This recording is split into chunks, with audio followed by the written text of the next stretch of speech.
I'll be fine.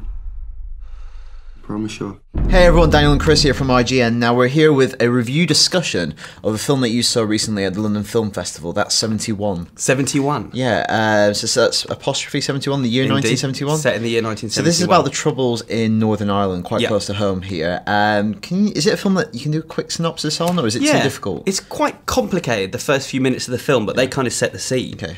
So it's about this very young soldier called Gary Hook, who joined the army straight from school, and as soon as he's finished training, his unit is deployed in Belfast.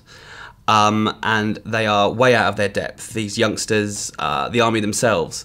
And his first day there, they go to help out the RUC in the Catholic part of town. And a mini riot breaks out when the locals see the military. They don't like what they see, they throw rocks, and then it all turns really nasty. And a young lad runs away with one of their rifles, and Gary and one of his fellow soldiers is sent to get the rifle back. And they get separated from the group, his colleague gets shot, and in kind of the chaos, the rest of his unit go back to the barracks and leave him stranded in Belfast.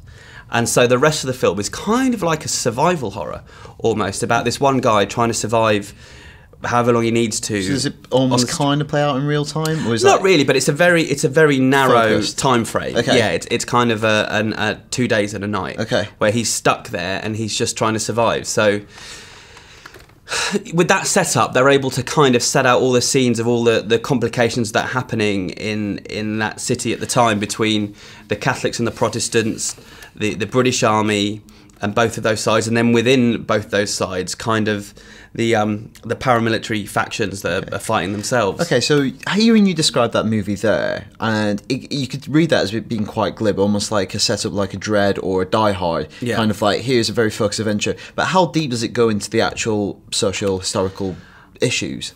I mean, how deep can you go in 90 minutes? Obviously, it's not really analysing things, but I think it's really even-handed in the way it presents as many sides of the discussion, the argument, the conflict as possible. So you see kind of good and bad guys on every side, and everyone kind of has an agenda, and the screenwriter, what's his name, Jeffrey Burke, really manages to kind of, Gregory Burke even, really manages to try and present as many arguments as he can. Okay, so they're not exploiting the setting, they're actually making the setting a part of the drama? I don't know, maybe they're exploiting it a little bit, but I feel like it never becomes kind of, I don't know, kind of a crude use of a genuine real-life tragedy to make an exciting film. I mean, the main through line, the story of Hook is really exciting, but equally, like, it really does make you think about what was going on all sides, and that, you know, there was no good guys, no bad guys in this. It's all kind of shades of grey with all the people. So what kind of really works in the film?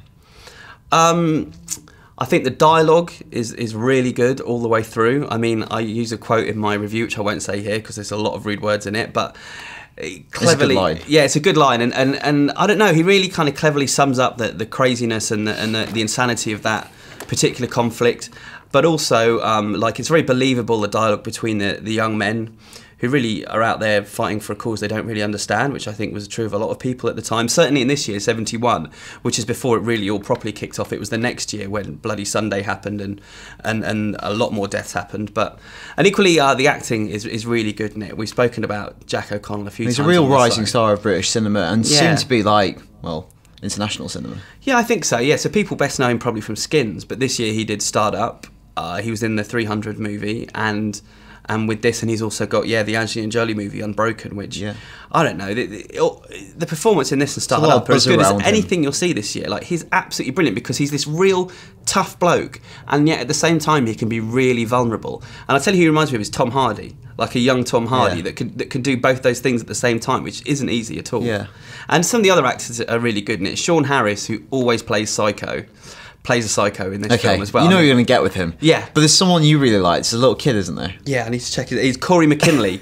He plays a very Irish name. A little loyalist boy called Billy, who kind of meets our hero and kind of is helping him out, but you're not quite sure if he's helping him out. But he's a really mouthy little scally, and he's just hilarious. And the film kind of lights up when he's on screen. What's the direction like? Is it like visually? Yeah, well, it's the debut of a guy called Yann Demange, who it's a TV director. Yeah, right? TV guy who did Top Boy and Dead Set, which we loved, and as a debut feature, it's really impressive. Yeah, visually, it's at times you feel like you're really kind of being sent into hell with Hook.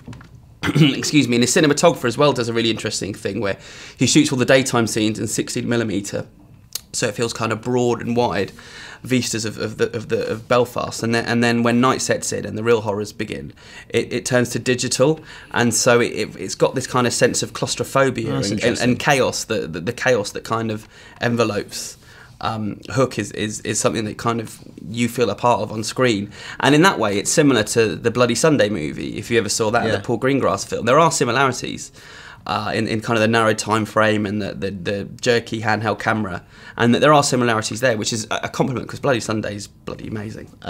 Is there anything that doesn't quite work in the movie? I mean, you sound quite positive. Yeah, on the if whole. I was being critical, there's one British officer that it just felt like he was that kind of the commanding British officer.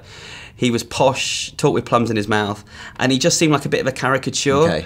I guess he was there to present kind of the idiocy of some of these posh, English people who were sending... Did it go a bit Blackadder? Yeah, a little bit maybe. Okay. Sending these young sort of ill-educated boys to their death. When I don't know, he could have been maybe a little more three-dimensional, but I don't know. It's a minor quibble. I don't think there was a lot wrong with this film. It's a really smart movie that works as an action thriller and a political drama as well. Okay, so verdict time. What did you give 71? I've given it a very positive 8 out of 10. Okay, great.